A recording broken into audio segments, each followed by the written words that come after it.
What's going on, everyone? Happy Saturday. Hopefully everyone is doing well, staying safe, healthy. If you had to take a COVID test, hopefully you have tested negative. If you did test positive, I hope you have a full and speedy recovery with no long COVID issues. It is time now for the Saturday edition of the Pandemic Update for Saturday, September 21st, 2024. If you're new to my channel, welcome to my channel. You just clicked on to today's Pandemic Update, something I do each and every day on the ongoing COVID pandemic and what the levels are of other viruses. Let's face it, there's a lot of different viruses out there, but right now, COVID still remains the biggest threat to you. Why? Well, it's still spreading in high numbers, it's constantly mutating, and it can go on to give you long COVID. That's right, you may catch COVID and not fully recover and start to have some new symptoms. It's something that happens for a lot of people. You go on to get long-term issues. Well, that's called long COVID. And plus, deaths. They're still a big problem, and you're going to see some death numbers today from several different states that are not good. In fact, some states are having highest deaths reported so far in the backside of this summer wave, which may now be transitioning into fall COVID outbreaks. Yes, there are COVID outbreaks that are still happening, and you need to be informed with what's going on. So subscribe down below to do that. If you like this video, give it a thumbs up. The more people that hit that like button, it really helps me out here. Let's go big. Let's try for 200 like button hits today.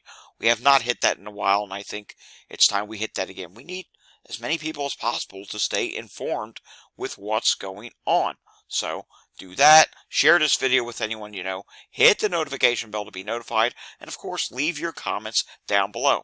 Alright, here's something we have not talked about in a while. Matter of fact, I don't remember the last time we've talked about this, but starting on November 1st in Santa Cruz County, California, they are going to require wearing masks in acute care facilities. Now, that basically means that like nursing homes, nursing facilities, surgical, maternity centers, infusion centers such as dialysis and chemotherapy centers.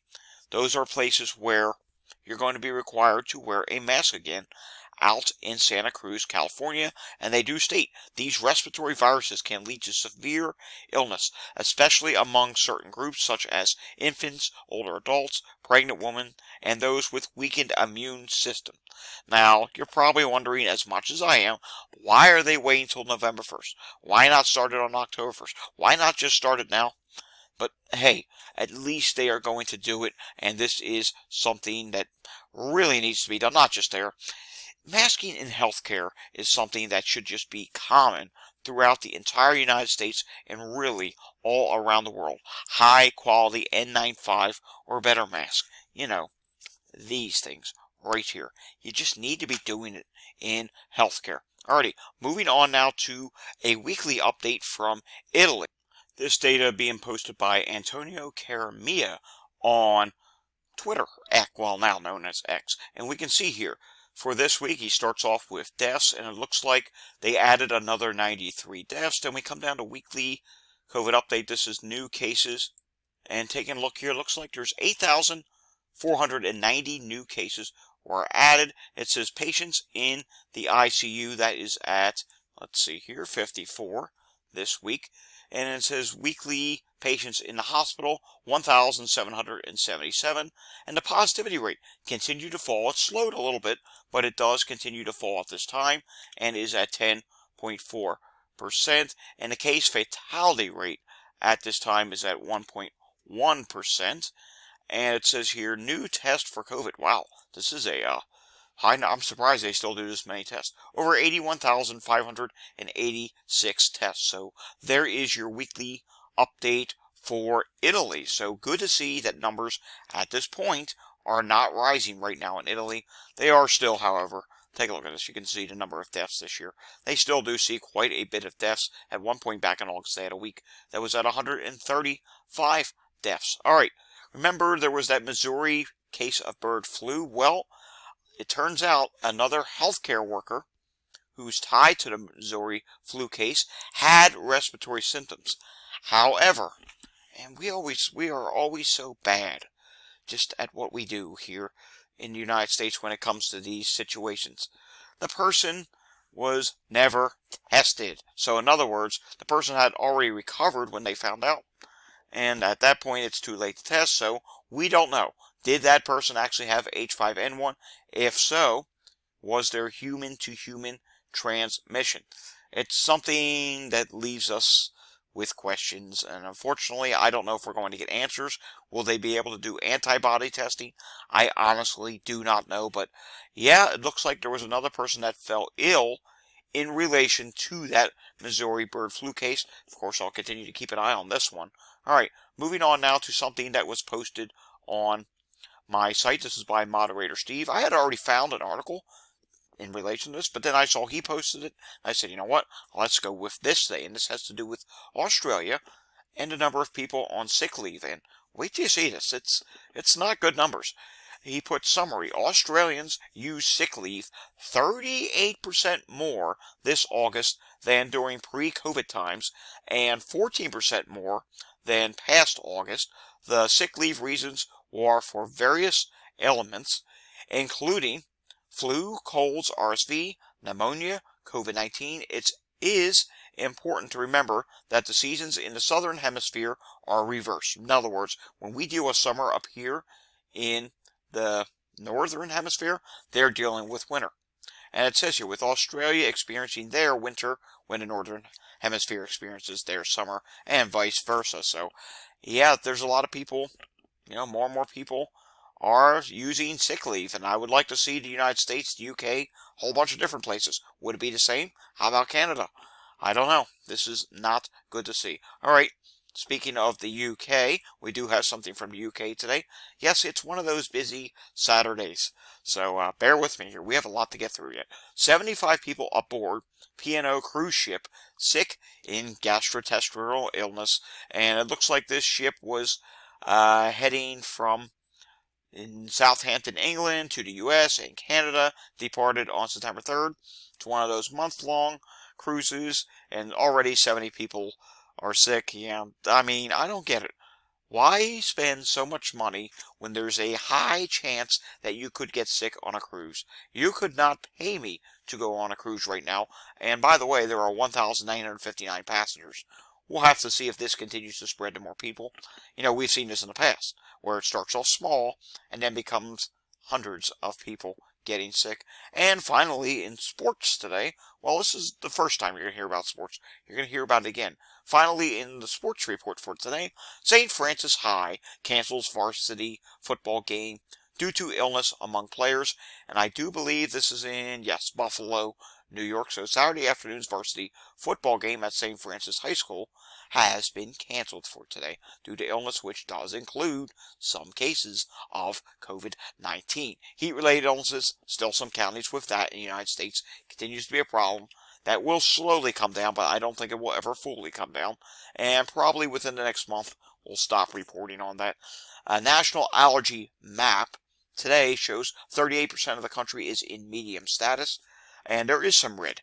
Louisiana, just about all of Louisiana is in red, portions of Mississippi, portions of Arkansas, Oklahoma, Kansas, a lot of Texas, and parts of New Mexico. Generally the same areas as yesterday. The Northeast is not doing too bad, and there are some orange areas as well. Taking a look at air qualities for today, and I do need to refresh this, and you'll see here that there are still some areas that are dealing with problems. Portions of Pennsylvania, coming down from Canada, and that snakes its way to the Mid-South as well. Louisiana, Texas does have some problems, and we're starting to see bad air qualities build up once again on the west coast of the United States. You guessed it, the wildfires. They continue to be a problem at this time. All right. Want to learn more about climate and weather? I'm going to be tweeting here this afternoon. There are several things that I want to talk about, including a storm system that's going to threaten the Gulf Coast. There could be some wind, some flooding. I don't know if it's going to become a tropical system or subtropical. A lot of questions about that, but there is definitely going to be a large storm system in the Gulf of Mexico over the course of the next week. Climate data reports where you can follow that. All right, something I am not happy about whatsoever. Matter of fact, I'm downright upset about. Philadelphia yesterday. You know, I always say if it's over 800, it's bad. Well, if it's over 900, that's really bad. 922 EMS incidents in Philadelphia yesterday. At what point are we going to say, wow, it is just getting to the point where we just can't handle this many calls anymore? I wasn't listening yesterday, and maybe I'm going to listen a little bit to what's going on this afternoon, but 922 EMS calls, that is outrageous. That is ridiculous. And I know what happens when it gets that busy. They're stacking on calls. So an ambulance gets a call. They go out there. Before they can even take the patient to the hospital, they're already saying, are you going to be clearing this calls pretty soon? Are you going to be transporting to the hospital pretty soon? We have another call for you. That's what happens at that point. And it's just totally ridiculous. Something needs to be done. There's not enough ambulances in Philadelphia as far as I'm concerned. I mean, it is really a problem. And take a look at this. Wow. This is a live look at Montgomery County. We see the words cardiac several times. Cardiac arrest in Cheltenham. Another cardiac arrest in Cheltenham. Could it be the same call? No. Two separate cardiac arrests in Cheltenham Township. That's just literally 2 minutes away from me, so that's not good. Oh, look, the list just got even longer. So the suburbs of Philadelphia are busy once again today. There's other calls going on right now. What's going on in Chester County? Whoa, take a look at this. And I'm seeing Chester County, cardiac arrest. Remember, a couple of weeks ago, I made that post on X. Are you seeing a lot more stroke in cardiac calls? Well, right now, during today's pandemic update, there are 3 active cardiac arrest calls in just 2 of the counties of Pennsylvania. And there's a lot of counties in Pennsylvania. There are thousands of counties in the United States. Come on.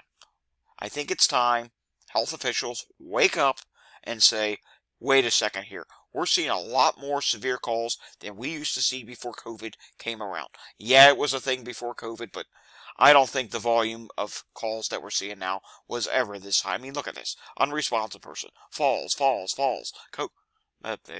Stroke. Respiratory difficulty. Heart problems. Cardiac. Unresponsive person. Allergic reaction. Seizures. Unresponsive. Seizures again. Then you do have EMS standby, which that's for sports. But again, it's just very busy right now. And a place that will be very busy this afternoon will be up in central Pennsylvania, Center County, because of football, which does lead me over to today's notes. And football games could have COVID or other viruses at them. Be aware of your surroundings. If you're someone who's attending one of these football games today, be aware of the person you're next to. Do they sound sick? Are they coughing their heads off? Don't say it's just allergies. Be cautious. It could be COVID. It could be flu. It could be something else. It may not always just be allergies. A couple days after you attend one of these events, consider testing.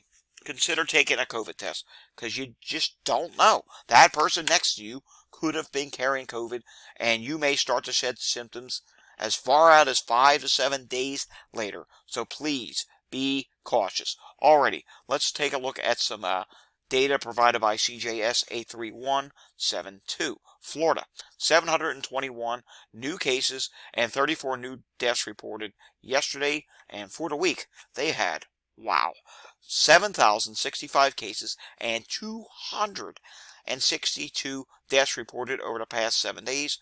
New Jersey, 719 new cases reported yesterday and 5,217 cases with 11 state-reported deaths this week, and I do believe that is an increase in cases. New York State, this is an increase in cases as well.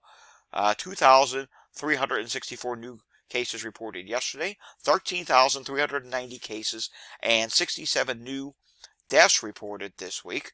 Virginia, 890 new cases reported today, or meaning yesterday, and 5,559 cases and 6 deaths reported to their open data page this week. Puerto Rico, 305 new cases and 5 new deaths reported yesterday. 2,211 cases and 21 deaths reported over the past 7 days. Weekly updates. Alabama, 19 new CDC reported deaths. California, 7,419 new positive tests and 148 new deaths. I mean, I'm telling you, there have been a lot of deaths this week. probably somewhere over 1,300 deaths in the United States this week. Yes, I was doing some math yesterday from these reports, and that's what I was getting. At or around 1,300. Idaho, 628 new emergency department visits over the last 7 days, 15 new deaths reported over the past month. Illinois reported 295 new CDC reported hospitalizations. That's a high number. 47 new deaths, a new high for this wave when it comes to deaths. Louisiana, 2,543 new emergency department visits and 29 deaths reported over the past week. Missouri, 29 new CDC reported deaths. Mississippi-South Carolina, 18 new CDC reported deaths for each. So they both reported 18 new deaths. Montana added another 8 new CDC reported deaths. That's a big number for them because that's not a terribly high populated state. Pennsylvania, my state. And yeah, this is believable because you see EMS calls are just through the roof. I really wonder, with all these EMS calls that I'm seeing in Pennsylvania, how many are not even being tested for COVID? Do we not know that's tested? You know what? Some people who show up sick at the hospital, I think maybe it should be mandatory that the hospital has to test them to see if they have COVID. I mean, tell me what you think down below. Okay, Pennsylvania, 640 new CDC reported hospitalizations and 70 new deaths, a new high for this wave. Texas, 4,204 new cases and 66 new state-reported deaths, a new high for this wave. Wisconsin, 1,588 new positive tests, a test case positivity rate of 15.2%, which he says is a decrease from recent weeks, and 20 new CDC reported deaths, a new high for this wave. Sorry, that gets cut off by my camera. Wednesday, West Virginia reported 2,886 new positive tests and 14 new deaths, a new high for this wave. And yeah, probably this past Wednesday, there were a lot of people that were sick in West Virginia because that number is really high for them. So that's not good either. So yikes, yeah, the deaths.